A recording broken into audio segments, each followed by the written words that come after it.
G'day and welcome to another big edition of the RDFNL Footy Show. My name's Andy. Always excited to be with you. I'm joined by Paul Turner from Highlands FM, and we've got a modified, a condensed version of this weekend's round. Short one, mate. Yeah, which is pretty good because we've got some big games sort of coming up before we roll in towards the finals.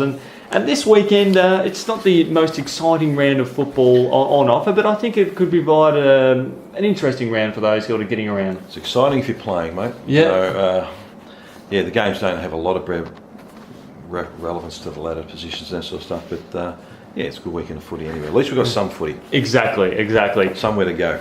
First game we'll look at, which will be live on 100.7 Highlands FM, it's Diggers Rest and Woodend Heskett, and for me personally, I'm looking forward to getting down and seeing this one because it's the town where I grew up in, the town where I'm living in now. The ground is within a stone's throw away. I'm looking forward to just seeing these two past rivals go head to head. Obviously, the rivalry is probably not as strong now with where both clubs are at respectively, but I think it's in the past they've had a pretty rich history.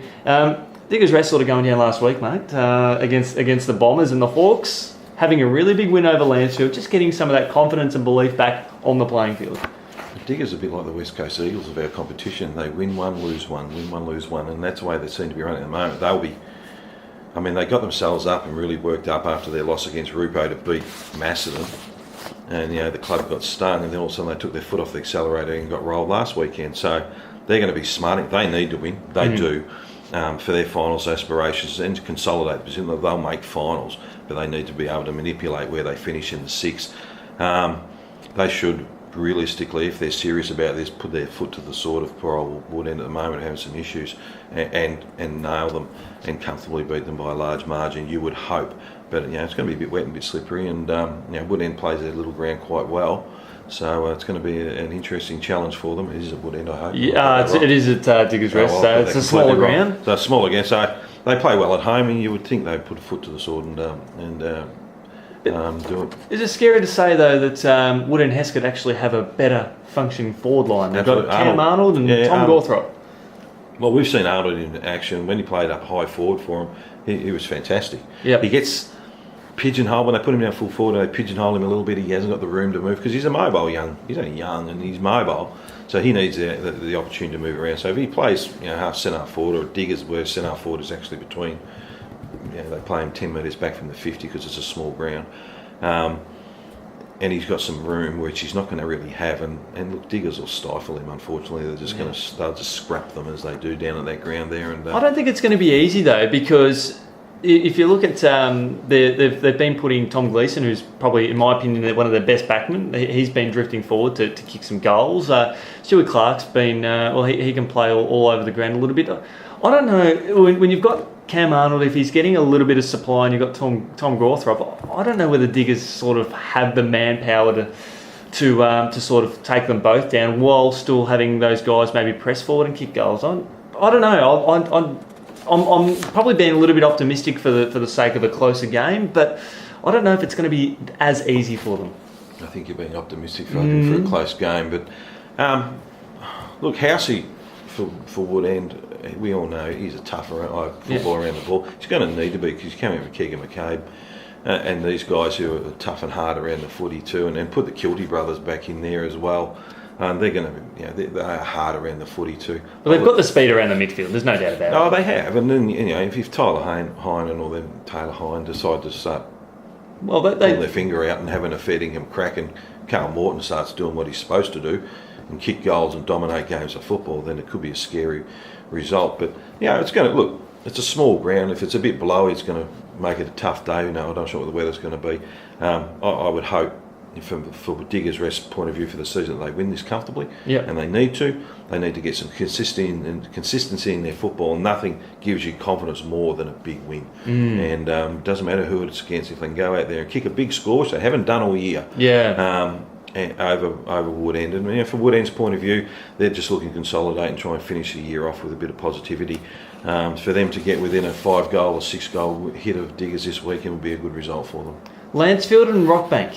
It's an interesting proposition because Rockbank they pushed Centrals last week, and Lansfield didn't have the best form against the Hawks last week. Who's going to win this one and why? Lansfield. Is that Lansfield? Yeah, it is Lansfield. Yeah. I just think Lansfield, when we saw them play, they were very structured, even in defeat.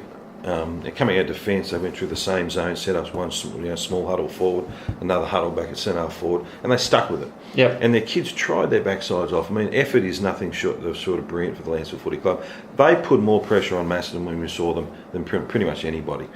So, and cut Macedon scoring down in the second half just due to pressure. And if they can bring that pressure to this game, they'll have quite a good win over Rockbank. I mean, it's not going to be a 10-goal win, but they'll win by 25, 30 points in that area, somewhere in there, because they're structured and they do have some good footballers. Wootton is a terrific footballer, and I do get with his Wootton, isn't it? I hope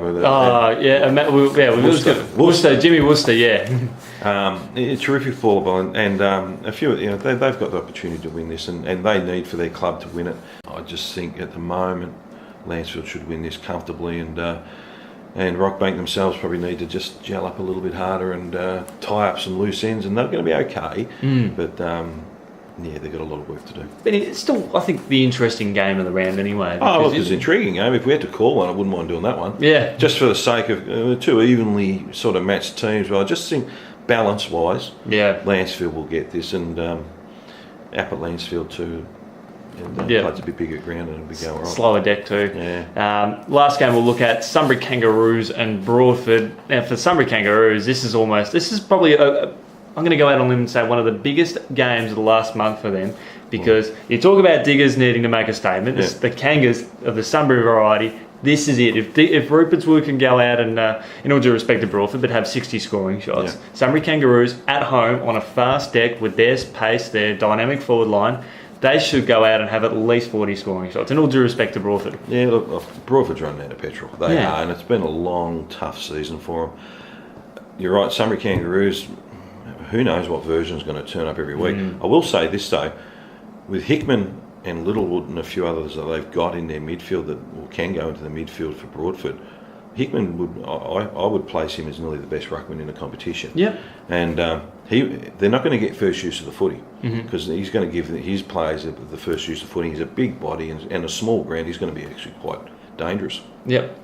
I mean, Broadford will lose. I hate to say they are going to lose, but it's what margin and what effort comes from some Kangaroos. If they just come home with an 8 or 9 goal win, that's unacceptable. This needs to be a 20 goal plus win for that football club to make a statement, say, watch out finals, here we come.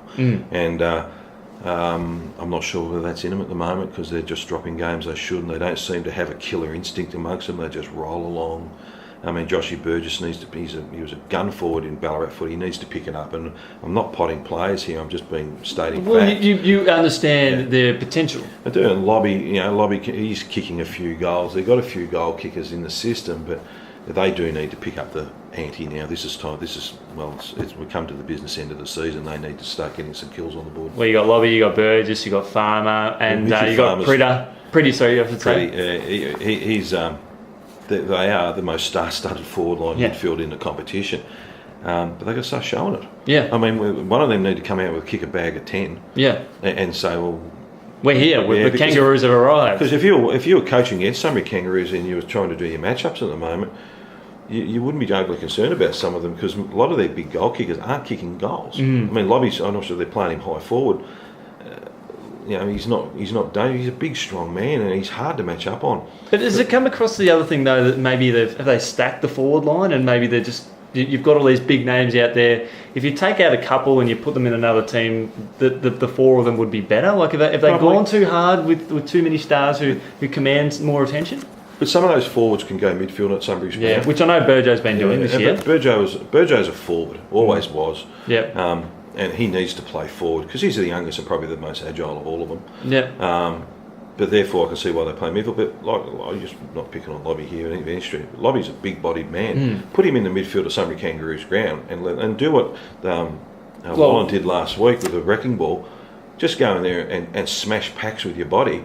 Other teams start taking backward steps. But that's what Favola does at Melton South. Like, people get shocked when they hear that Favola's headed into the midfield for the opening bounce or a ball up or something like that. But it's the same principle, using that big body, and then he crashes packs and he's got a big kick on him. Yeah, and that's what they need to do.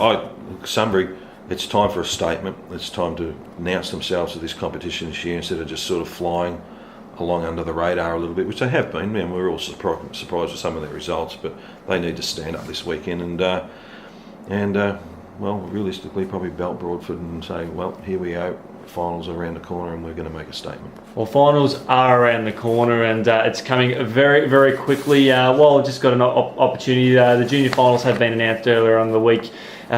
Week 1 of the finals, which starts on Sunday, August 6th. We've got matches at Diggers Rest, Macedon, Mountain South and Lancefield. Week 2, games at Woodend and Riddles Creek, and then all the grand finals will be held on Sunday, August 20 for junior footy netball over at Romsey, where they'll make use of both ovals, and it should be a fantastic period. Mate, thanks so much for joining us, looking ahead to this week's action of the RDFNL, and we look forward to listening to your dulcet tones throughout the remainder of the season. Won't be this weekend, mate. Port Douglas tomorrow. So.